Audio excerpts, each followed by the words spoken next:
whether they're a buyer or yourself. You'll need to create one for yourself and you'll need to create one for the buyer. You specify the email and the password there, and you give them some virtual money. And I wish we could all do that with actual money, but the virtual world is fine for testing.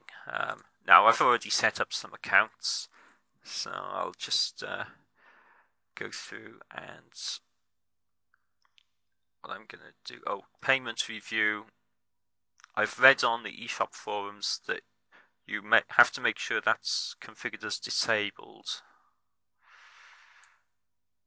Okay, so if I copy that email address,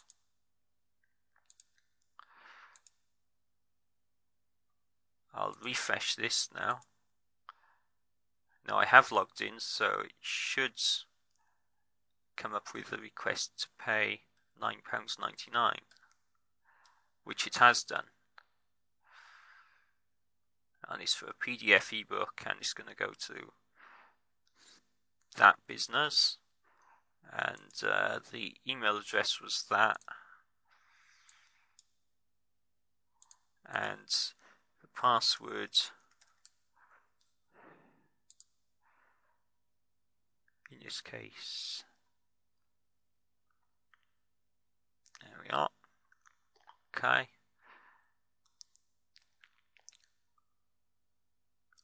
and it's going to convert from dollars to pounds for me. And if I click on pay now,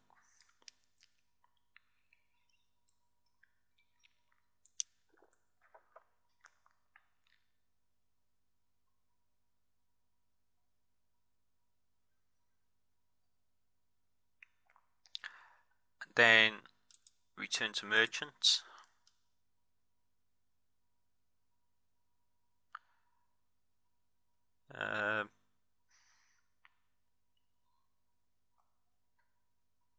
Here's where we should have seen the download details. So in this case, for some reason, it hasn't worked.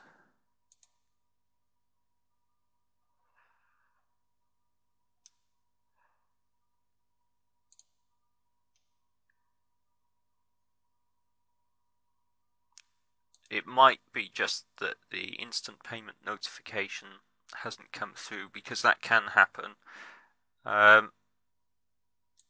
What's normally the case is that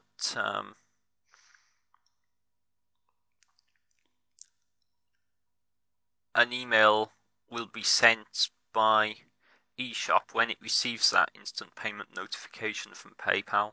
Instant is usually fairly quick, but it can take a little bit of time. And that email will give details to the buyer regarding how they can download their product. It'll give them a username and a password. Okay, I've just tried to refresh and that didn't work. Yes, I would rather have used the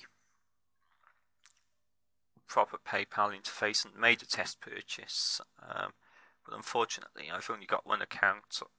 Well, I've got two accounts, but my personal account has been blocked because I haven't got a spare bank account to prove who I am with it, and it's just one of PayPal's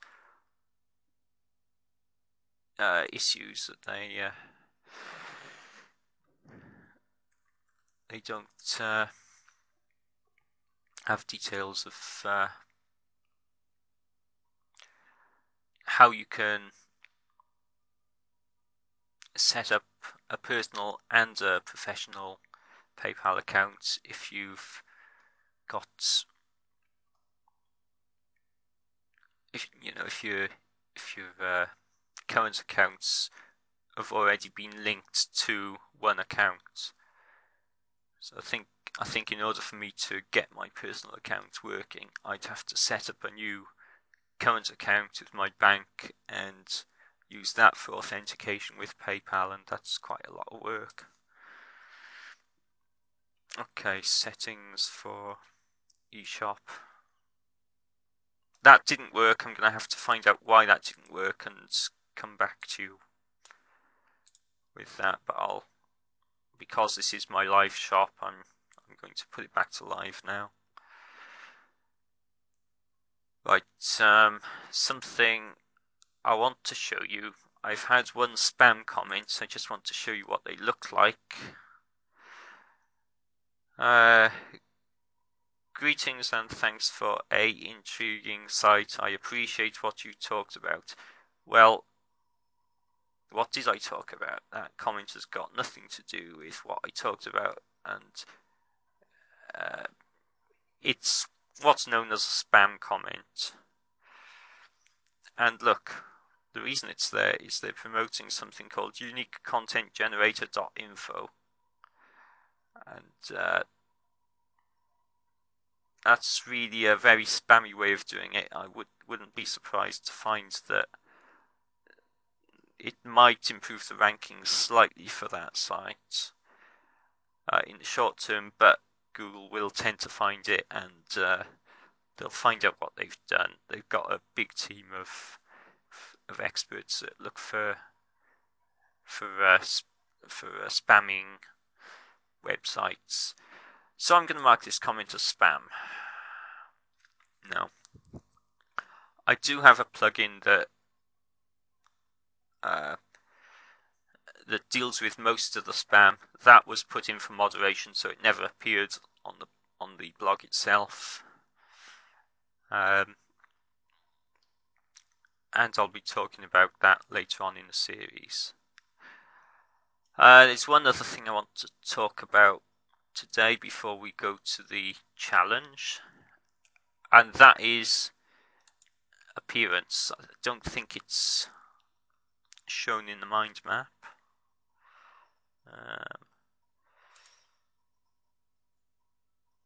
Yeah, I didn't show it in the mind map, but it's something you'd probably want to insert here. Select a good theme.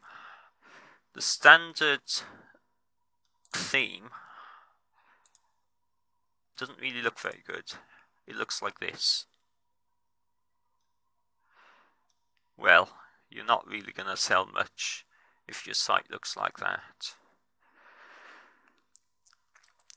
So what we want to do is look for a good theme. Now, some people can design themes. I don't. I like to just take a theme that's already been designed, and there's plenty of them available.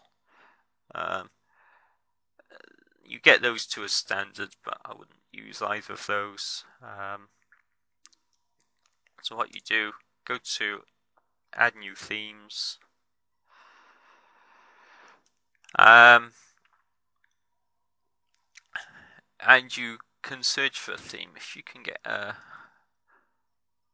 you might want navigation, you might not. If you don't want navigation, try and go for a one-column theme.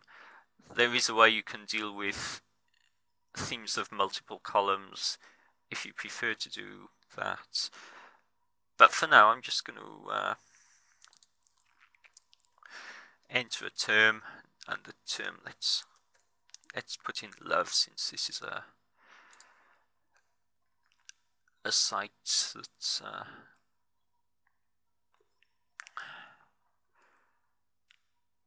that's in the flirting and dating niche, and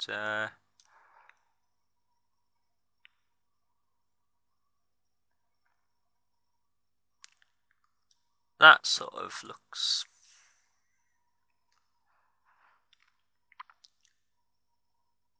like it might work well.